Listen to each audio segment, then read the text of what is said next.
last of the boat that moves so high.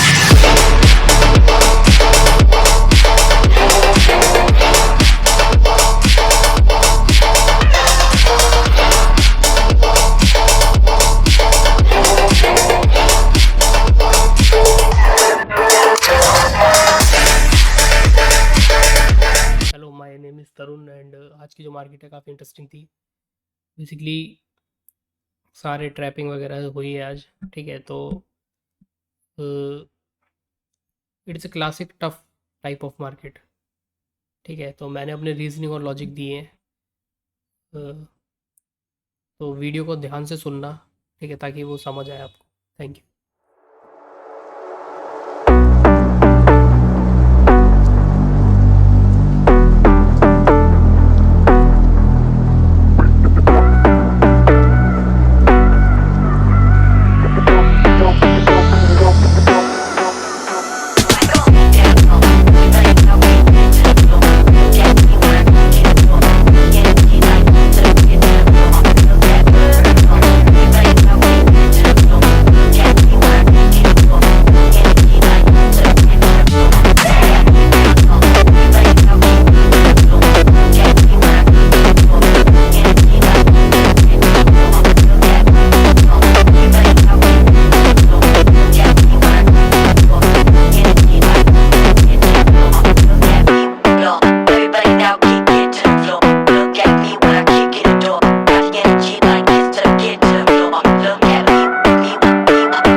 Hi guys, तो basically ये जो trade है मेरी, ये दिन की दूसरी ट्रेड है। ठीक है, दूसरी ट्रेड इसलिए ली गई है क्योंकि जो पहली ट्रेड में एसएल गया था वो पूरा एसएल नहीं गया था, थोड़ा छोटा एसएल गया था। ठीक है, तो जितना एसएल बचा था उस एसएल को मैंने रख के दूसरी ट्रेड ली। तो बेसिकली जो भी है, रिस्क मैनेजमेंट पूरा फॉलो हुआ है। ठीक है, ऐसा नहीं है कि मैंने रिस्क मैनेजमेंट को वो कर दिया। ठीक है, अगर इसमें पूरा एसएल चला जाता तो मैं दूसरी ट्रेड नहीं लेता। ठीक है, पहली ट्रेड देखो मैंने इस पॉइंट पर ली थी, दिखा देता हूँ। पहली ट्रेड मैंने इस कैंडल पर ली थी, इस कैंडल पर। ठीक है, ली क्यों थी? क्योंकि ये सेटअप बन रहा था, सिंपल सा ये सेटअप बन रहा था। ठीक है, एक टच पॉइंट, दूसरा टच पॉइंट, तीसरा टच पॉइंट। बोलोगे कि यार ये सेटअप का क्यों बन रहा था? ये सेटअप इसलिए बन रहा था कि देखो, इसका कॉन्टेक्स्ट भी बिल्कुल सही था। सही क्यों था कि ओवरऑल ट्रेंड जो है वो पूरा पॉजिटिव है। ठीक है, ओवरऑल ट्रेंड पूरा पॉजिटिव है। कल की जो क्लोजिंग हुई है स्ट्रेंथ के साथ हुई है।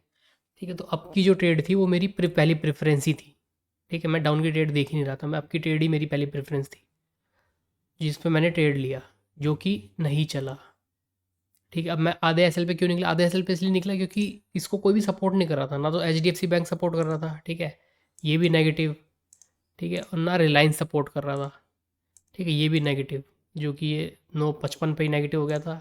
एचडीएफसी बैंक तो 9:30 बजे हो गया था नेगेटिव। ठीक है, तो इसलिए मैंने बेसिकली आधे उस पर ही निकाल दी क्योंकि इससे सपोर्ट ही नहीं मिल रहा था। और ये दूसरी ट्रेड फिर इसलिए ली क्योंकि देखो सेटअप तो बन ही रहा था। ठीक है, दूसरी ट्रेड का जो सेटअप था वो तो बन ही रहा था। सेटअप क्या है? ये देखो, एक टच पॉइंट, दूसरा टच पॉइंट, ये तीसरा टच पॉइंट। जैसे ही तीसरे टच पॉइंट पे इसने क्लोज किया, मैंने एंट्री बना ली। ठीक है, एसएल जो था मैंने उतना रखा जितना मेरा एसएल बचा हुआ था दिन का। ठीक है, तो रिस्क मैनेजमेंट पूरा फॉलो हुआ है। और उसका जो टारगेट होगा, टारगेट वही होगा जो मैं रखता हूँ।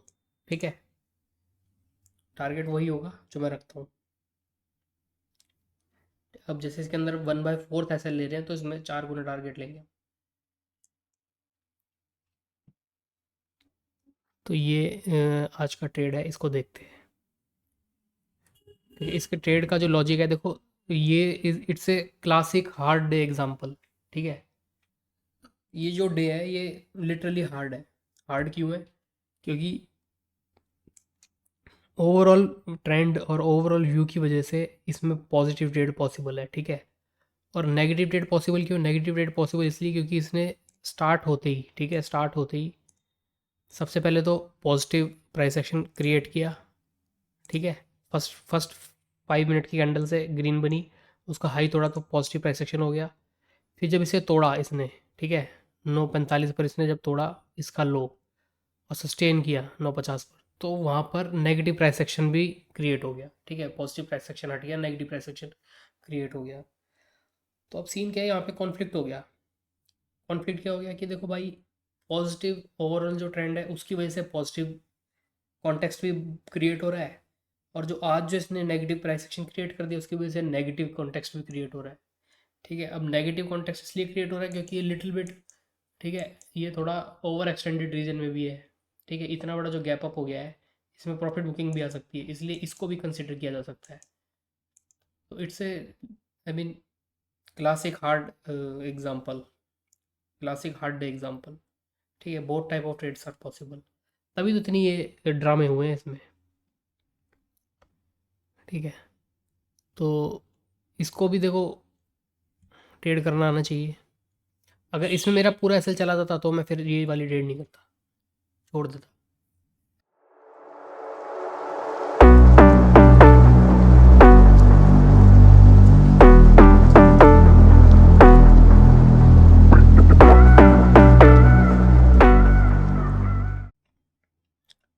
अब देखो, जहाँ तक मुझे लग रहा है ना, इसके अंदर अभी इसी टाइम आज के आज ही लंबा मूव आ सकता है। लंबा मूव क्यों आ सकता है? देखो, सबसे पहले तो ये कंसोलिडेट हो गया है। ठीक है, ये जितने भी जहाँ पे ये बायर्स घुसे थे वो ट्रैप हो रखे हैं, जैसे मैं भी घुसा था, मैं भी ट्रैप हुआ। ठीक है, और ये जो कल का जो डे था, इसके अंदर भी कुछ खास कुछ हुआ नहीं था, ये पूरा का पूरा कंसोलिडेटेड डे था। ठीक है, तो ये पूरा कंसोलिडेशन डे का फोर्स, ये सब जो फोर्स हो रखे हैं, ये जो ट्रैप हो रखे हैं, इसकी वजह से एक लंबा मूव इसमें आ सकता है, बहुत लंबा, आज के दिन ही।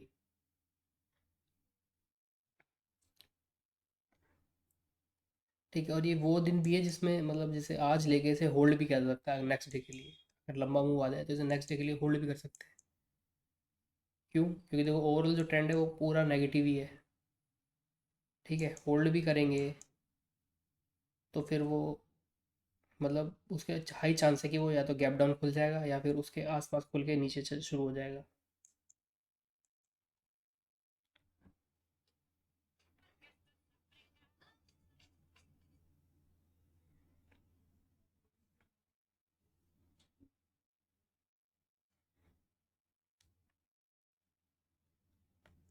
लेकिन होल्डिंग जो है ना, वो तभी करनी चाहिए जब तुम पहले से ही, जैसे तुमने यहाँ पे ट्रेड ले ली और यहाँ पे आके क्लोज हो गया, तुम प्रॉफिट में बैठे हुए हो, उस पॉइंट पे ही होल्ड करना।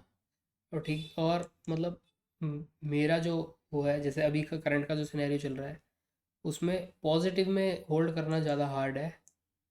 ठीक है, जैसे पॉजिटिव में होल्ड करना ज़्यादा हार्ड है as compare to negative, negative direction. क्यों? क्योंकि वॉर की जो सिचुएशन चल रही है उसमें नेगेटिविटी की वजह से वो गैप डाउन खुलने में उसे कोई दिक्कत नहीं होगी। ठीक है, चाहे सेटअप कितना ही पॉजिटिव हो, जैसे यहाँ पे तुम होल्ड कर जाओ इसे, ये खुल तो गया ऊपर। ठीक है, लेकिन वॉर की वजह से वो नेगेटिव खुलने में उसे कोई प्रॉब्लम नहीं होती।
ओके तो गाइज इस कैंडल पे निकल गया मैं।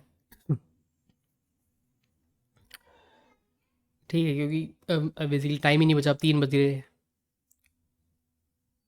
ठीक है, 3 बजे अब कितना ही होल्ड करूँ, क्या ही करूँ। तो ठीक है, थोड़ा बहुत प्रॉफिट मिल गया है, डे पॉजिटिव में क्लोज हो गया है। तो ये आज का दिन है।